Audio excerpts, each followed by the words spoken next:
Hello my dear students, मेरा नाम सुरभि वर्मा है और आज हम लोग हिंदी व्याकरण पढ़ेंगे। ठीक,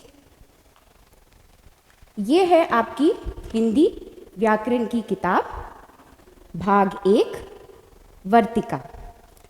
इसमें आज हम लोग पाठ नंबर 2 पढ़ेंगे, वर्णमाला।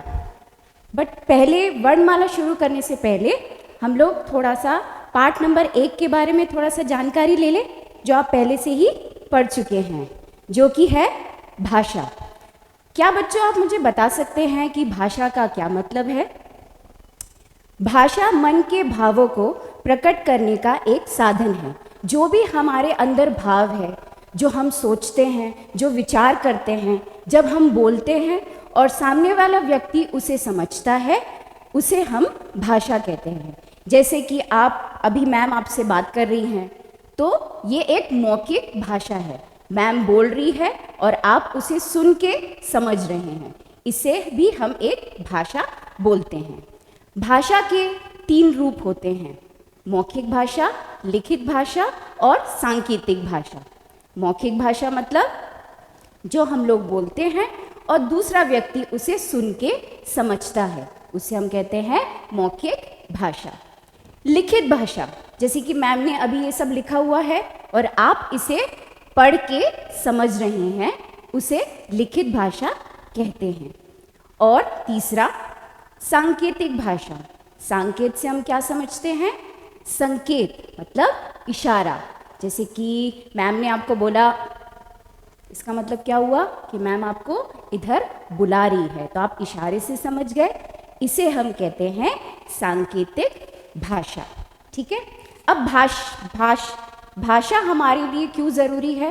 क्योंकि जब हम कोई कुछ सोचते हैं या विचार करते हैं, तो उसे सामने वाले को समझने के लिए हमें भाषा की आवश्यकता होती है। अब हम आते हैं पाठ नंबर 2 पे। सभी बच्चे पेज नंबर 8 निकालेंगे। ये आपका पेज नंबर 8, पाठ नंबर 2 वर्णमाला। आज हम इसे पढ़ेंगे। वर्णमाला क्या होती है बच्चों? क्या आप मुझे बता सकते हैं? मैं आपको बताती हूँ। जब हम बोलते हैं तो हमारे मुंह से ध्वनि या आवाज़ निकलती है। जैसे मैम आपसे अभी बात कर रही है, ये एक आवाज़ निकल रही है। ठीक है। वर्ण मतलब होता है लेटर्स। वर्ण मतलब लेटर्स। ठीक है। तो सबसे पहले हम लोग व्याकरण में वर्ण पढ़ेंगे। वर्णों से हम एक शब्द बनाएंगे, शब्दों से वाक्य बनाएंगे और वाक्य से भाषा बनेगी। ठीक है। अब हम सबसे पहले वर्ण पढ़ेंगे।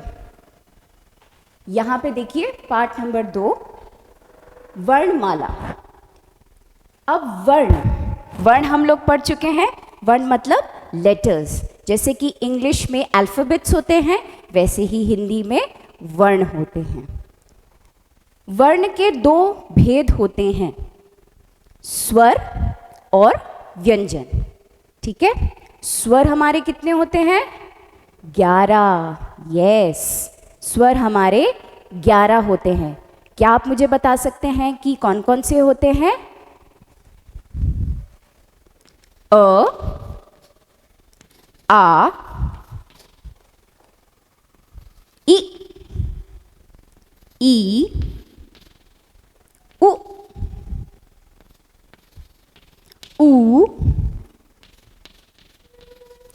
री, ए,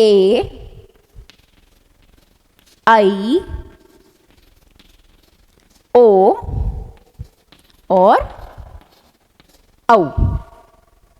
इसे हम गिनते हैं 1 2 3 4 5 6 7 8 9 10 11। तो ये हमारे 11 स्वर है। ठीक है। ये देखिए, आप पेज नंबर 8 पे आएंगे तो इसमें दिखेंगे वर्ण के भेद, काइंड्स ऑफ लेटर्स। वर्ण के 2 भेद होते हैं, स्वर और व्यंजन। अब पेज नंबर 9 पे आएंगे सब लोग। सब अपनी किताब में देखेंगे। स्वर, स्वर क्या होते हैं? जिस वर्ण को बोलने में किसी दूसरे वर्ण की सहायता नहीं लेनी पड़ती है उसे स्वर कहते हैं। स्वर स्वतंत्र रूप से बोले जाते हैं, ये एक इंडिपेंडेंट लेटर्स होते हैं, ठीक है। इसमें किसी और वर्ण की सहायता नहीं ली जाती। जैसे कि आप बोलोगे तो इसमें की ही आवाज़ आएगी, तो इसमें आ की ही आवाज़ आएगी, ध्वनि आएगी। ये एक स्वतंत्र रूप से बोले जाते हैं। हिंदी में 11 स्वर होते हैं जो कि मैं पहले से लिख चुकी हूँ। अ, आ, इ, ई, उ, री, ए, ऐ, ओ, औ। और अह जो है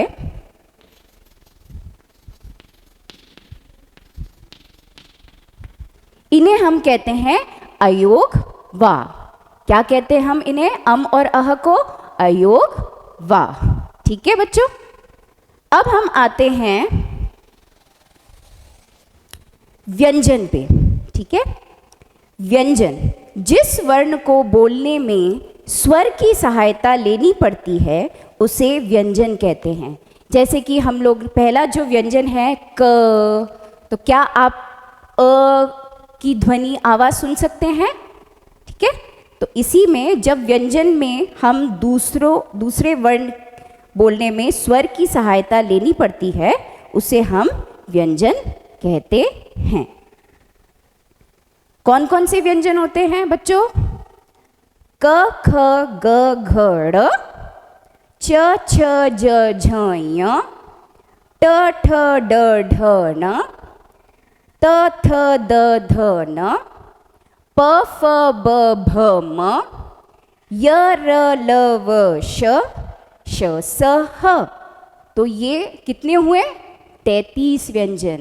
33 व्यंजन। अब हम इसको लिखते हैं। क,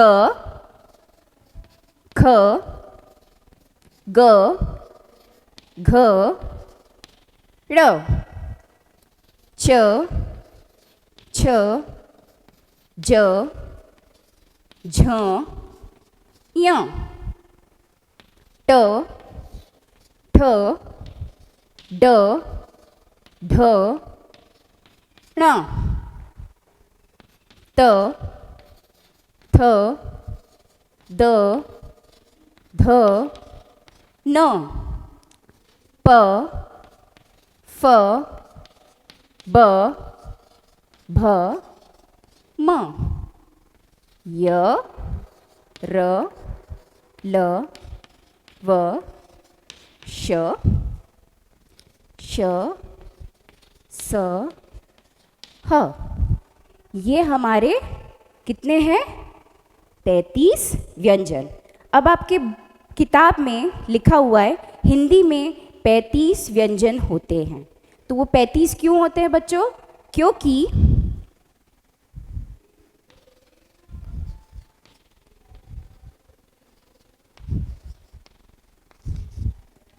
ढ़ और ढ, ठीक है, इन्हें हम कहते हैं अतिरिक्त व्यंजन। इन्हें हम क्या कहते हैं? अतिरिक्त व्यंजन। क्यों? क्योंकि जब हम शब्द बनाएंगे, पढ़ना, क्या लिखेंगे? देखिए, पढ़ना, है ना? तो इसमें आप देख रहे हैं ढ ढक्कन के नीचे ये बिंदी है, ठीक है, तो इसीलिए इसे हम अतिरिक्त व्यंजन में इसकी गिनती होती है। तो ये है हमारे व्यंजन। अब हमारे 4 संयुक्त व्यंजन होते हैं। कितने होते हैं? 4 संयुक्त व्यंजन होते हैं, जो कि कौन कौन से होते हैं? क्ष, त्र, ज्ञ और श्र। संयुक्त व्यंजन किसे कहते हैं बच्चों? संयुक्त से आप क्या समझते हैं? आपको पता है कि हम लोग कभी कभी कहते हैं जॉइंट फैमिली, तो संयुक्त परिवार। तो जब हम जॉइंट फैमिली या संयुक्त परिवार की बात करते हैं, इसका मतलब है उस परिवार में मम्मी पापा, दादा दादी, चाचा चाची, भाई बहन, बहुत सारे लोग रहते हैं, है ना, तब वो जॉइंट मिलके एक फैमिली बनती है। तो इसी से जो संयुक्त व्यंजन का मतलब ये है, हमारे 4 संयुक्त व्यंजन होते हैं।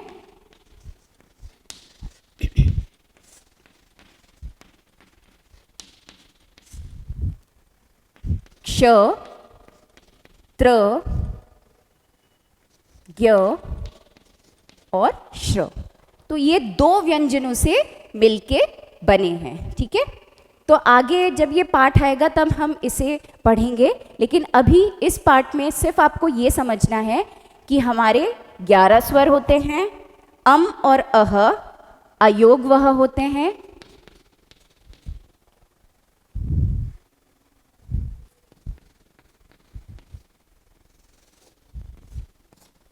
हमारे 33 व्यंजन होते हैं, जोड़ 2 ये व्यंजन, इसे हम कहते हैं अतिरिक्त व्यंजन, ठीक है। और 4 क्ष, त्र, ज्ञ और श्र ये आते हैं संयुक्त व्यंजन में, ठीक है। तो वर्णमाला हमारे लिए क्यों जरूरी है बच्चों? क्या बता सकते हैं अब मुझे कि वर्णमाला क्यों जरूरी है?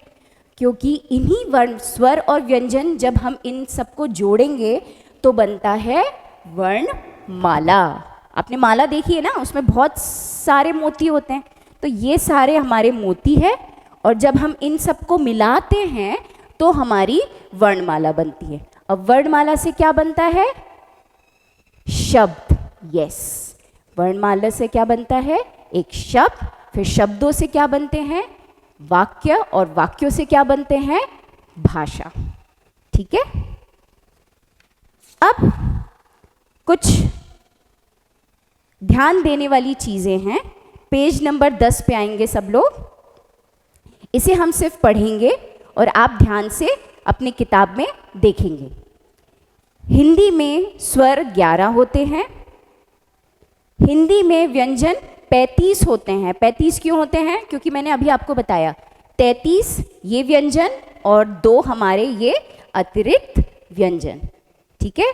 तो 33 जोड़ 2 मिलके क्या बनता है? 35। यस। हिंदी में संयुक्त व्यंजन 4 होते हैं।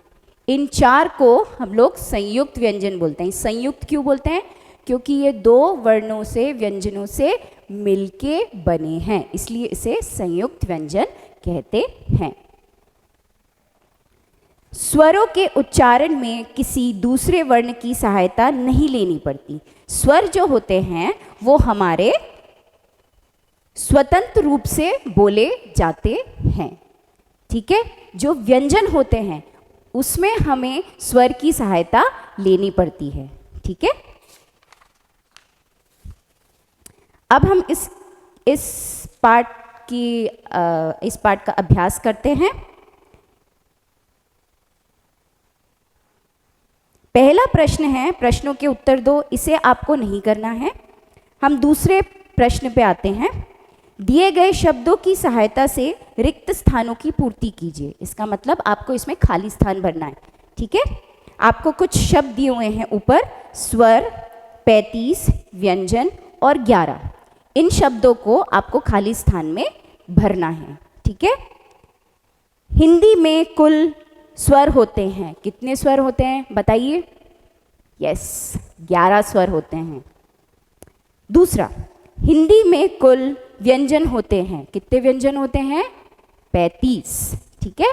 क्यों? क्योंकि ये 33 है, जोड़ 2 अतिरिक्त व्यंजन तो हो गए 35 व्यंजन। तीसरा, के उच्चारण में किसी दूसरे वर्ण की सहायता नहीं लेनी पड़ती है। किसकी? स्वर में। स्वर में हमें दूसरे वर्ण की सहायता नहीं लेनी पड़ती है, वो स्वतंत्र रूप से बोले जाते हैं, ठीक है। चौथा, वर्णों का उच्चारण बिना किसी दूसरे स्वर की सहायता से नहीं किया जा सकता है। किसके? व्यंजन के। तो व्यंजन में हमें स्वर की सहायता लेनी होती है। मुझे लगता है कि आपको ये पाठ समझ में आ गया होगा, ठीक है। एक बार हम जल्दी से इसका रिवीजन करते हैं, संशोधन करते हैं कि आज हमने इस पाठ में क्या पढ़ा। वर्णमाला। वर्ण 2 दो भाग होते हैं वर्णों के, स्वर और व्यंजन। स्वर हमारे कितने होते हैं? 11। और व्यंजन कितने होते हैं? 33। कौन कौन से स्वर होते हैं? अ, आ, इ, ई, उ, ऊ, री, ए, ऐ, ओ, औ। ये हमारे 11 स्वर होते हैं। और अम और अह अयोग वह होते हैं। व्यंजन कितने होते हैं? 33 व्यंजन होते हैं। क, ख, ग, घ, ञ, च, छ, ज, झ, ञ, ट, ठ, ड, ढ, ण, त, थ, द, ध, न, प, फ, ब, भ, म, य, र, ल, व, श, स, ह। और हमारे ये 2 अतिरिक्त व्यंजन में आते हैं। तो जब हम इन सब को जोड़ते हैं तो हमारे कितने बनते हैं? 35 व्यंजन। संयुक्त व्यंजन आज हम लोगों ने पढ़ा। क्ष, त्र, ज्ञ और श्र, ये 4 हमारे संयुक्त व्यंजन होते हैं। ठीक है, आई होप आप लोग को ये पाठ समझ में आ गया होगा। ठीक है, धन्यवाद।